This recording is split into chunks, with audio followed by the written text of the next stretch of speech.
Mesdames et messieurs, bonsoir, merci de votre fidélité et de suivre ce journal. De quelques thèmes, de quelques soucis, étant entendu que rien ne peut être définitif au niveau de notre CNDP tant qu'il n'est pas approuvé par consensus. C'est notre base. Mais nous voudrions également dire, Monsieur le Premier ministre, que le CNDP aussi doit fonctionner dans le respect des lois en vigueur.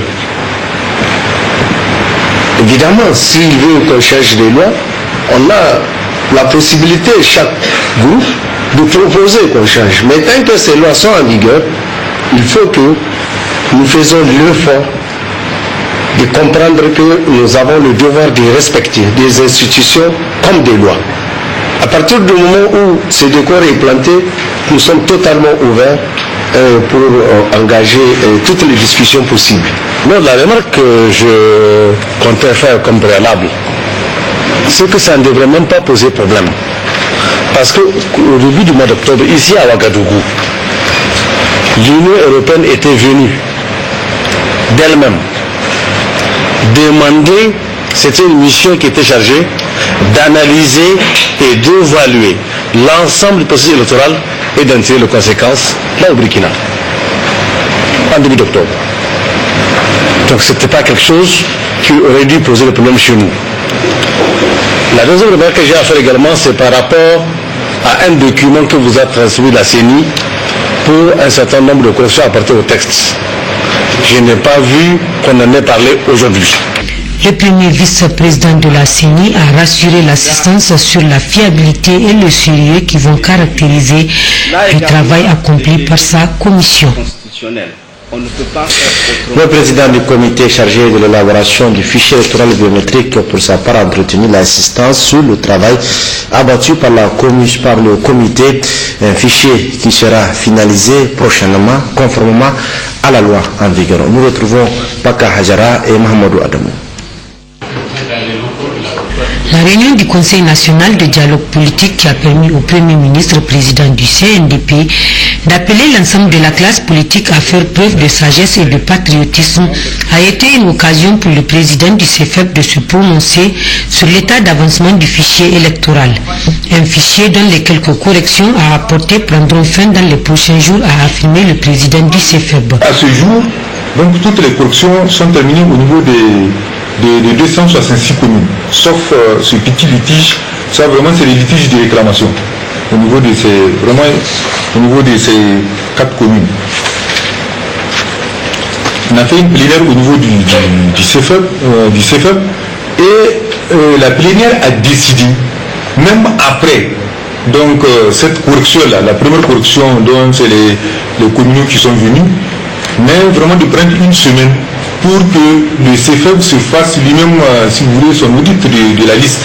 C'est-à-dire, donc, on va passer en revue, puisque je vous ai dit qu'au niveau de chaque région, il y a eu des missions qui sont parties, qui sont des représentants des partis politiques et même de l'administration. Bon, on a complété avec nos techniciens. Donc, on a responsabilisé chaque mission au niveau de la région, de prendre la liste de la région et on les ajoute, nos techniciens, pour vérifier commune par commune, bureau de vote par bureau de vote, pour être sûr que toutes les réclamations des communes ont été prises en compte. Voilà pourquoi, normalement, de notre premier chronogramme, c'est aujourd'hui qu'on devrait faire même notre plénière pour valider le fichier. Mais vraiment, on a jugé nécessaire, en tout cas, pour encore plus donner d'assurance aux partis politiques, parce que vous n'êtes pas sans savoir, après la visite du Premier ministre, il y a eu la visite du chef de file de l'opposition, et on les a expliqué ça comme ça pour vraiment, c'est pour avoir la confiance de ces partis politiques par rapport à notre fichier. Ce travail, une fois terminé, permettra à la CENI d'entamer la dernière ligne droite, à savoir l'édition, l'impression et la distribution des cartes d'électeurs. Les Nigériens doivent encore une fois de plus prouver et donner à l'opinion nationale et internationale une véritable leçon de démocratie. Les représentants des structures africaines des personnes handicapées ont rendu en début de soirée une visite de courtoisie à la première dame, Dr Malika Issoufou. Avec la première dame, ils ont parlé des 2 ateliers qu'ils ont tenus à Niamey et ont demandé d'être leur ambassadeur auprès des autres premières dames d'Afrique afin que son engagement pour l'épanouissement des personnes handicapées soit un modèle. Alzuma Mega Idrissa, président de la Fédération ouest-africaine des personnes handicapées, vice-président du Forum africain des personnes handicapées. Nous avons eu 2 ateliers, dont une pour élaborer une directive, parce que nous savons que le Niger a ratifié, beaucoup de pays africains ont ratifié la Convention sur les droits des personnes handicapées. Et nous avons, et ça fait déjà une bonne dizaine d'années que cette convention a été ratifiée par mon pays. Et jusque-là, dans la pratique, on ne sent pas qu'il y a un changement dans la vie des personnes handicapées. Et nous sommes retrouvés au Niger pour jeter les bases d'une réflexion pour que la CEDEAO adopte une directive pour que tous les États qui puissent inspirer les États sur le suivi de la mise en œuvre de la Convention. Donc nous avons eu cet atelier le 24 et 25 et le 26 et 27 nous avons eu un autre atelier qui a regroupé maintenant tous les pays, toutes les organisations des pays de l'Afrique sur la protection, le droit à la protection de l'enfant handicapé. Parce que vous savez, la question de l'enfant c'est une question très sensible et nos organisations se battent aussi pour que les enfants handicapés aillent à l'école, que les enfants handicapés ne soient pas servis, ne soient pas utilisés dans la mendicité, que les enfants handicapés, que l'enfance en général ne soit pas exposée au mariage précoce. Donc nous sommes dit que pour nous attaquer au mal, il faut qu'on pousse le gouvernement à envoyer les enfants à l'école, à assurer la santé des enfants. Donc c'est cette réflexion qu'on a eue, nous sommes en train d'avoir aujourd'hui et demain au Niger. Donc étant la marraine des personnes handicapées au Niger, nous sommes venus lui rendre une visite de courtoisie parce qu'elle a toujours été aux côtés des personnes handicapées du Niger et cela a touché le cœur de nos frères de l'Afrique qui ont voulu venir nous dire leur gratitude d'être au Niger et elle aussi de leur dire tout son engagement aux côtés des personnes handicapées de l'Afrique. Les pays qui étaient là ont souhaité que son engagement aux côtés des personnes handicapées soit un modèle en Afrique et nous avons souhaité qu'elle soit notre ambassadrice auprès des premières dames d'Afrique pour leur demander aussi de la même manière qu'elle soutient fermement les personnes handicapées au Niger, qu'elle puisse en parler aux premières dames de l'Afrique pour que son modèle serve l'Afrique partout en Afrique et même au-delà. Nous sommes venus nous dire notre remerciement parce que c'est vraiment une maman pour nous les personnes handicapées d'Afrique.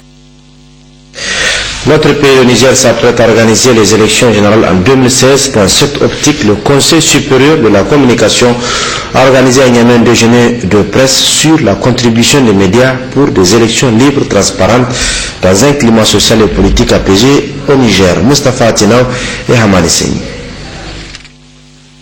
Initié par le Conseil supérieur de la communication avec l'appui de ses partenaires, notamment le projet REV, ce déjeuner de presse a regroupé ce matin les responsables des médias, les organisations professionnelles des médias, les organisations des droits de l'homme, la CENI, le CNDP, ainsi que plusieurs partenaires techniques et financiers.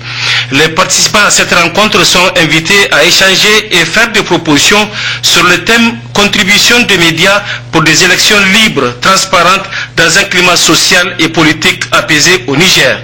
L'objet donc de ce déjeuner de presse, c'est de voir quelle contribution la grande famille de la presse nigérienne, quelle contribution cette grande famille de la presse peut apporter à la Commission électorale nationale indépendante pour que les élections qui vont se dérouler soient des élections libres, honnêtes et transparentes.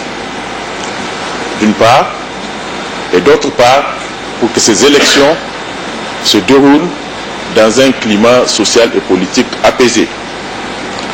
C'est extrêmement important parce que le climat social et politique détermine l'organisation des élections. Donc, en même temps qu'on s'active pour créer les conditions de la transparence, de la régularité des élections, il faut aussi s'activer pour créer les conditions d'un climat social et politique apaisé. Le CSC a d'ores et déjà pris des dispositions réglementaires pour le renforcement des capacités des journalistes, pour garantir également l'accès équitable des partis politiques aux médias pendant tout le processus électoral. Le CSC a aussi prévu d'organiser une journée des médias pour des élections apaisées. Plusieurs intervenants et acteurs des organisations socio-professionnelles des médias ont salué cette initiative et ont reconnu la pertinence de ce thème pour le Niger qui s'apprête à organiser les élections générales en 2016. Cette rencontre a répondu aux attentes des organisateurs au regard des échanges fructueux et courtois qui ont caractérisé les contributions des intervenants. Les associations religieuses du Niger, en collaboration avec le programme USAID PDF 2, ont tenu ce jour un dialogue interreligieux sur le thème rôle des chefs religieux dans l'atténuation des facteurs d'extrémisme violent pour l'aboutissement d'un climat de paix et de tranquillité sociale. C'est Soumela Ibrahim et Azrabiou. Reconnu comme base de conflit ouest-africain, des remèdes sont recherchés contre l'intolérance religieuse à travers ce dialogue interreligieux sous un thème du moment.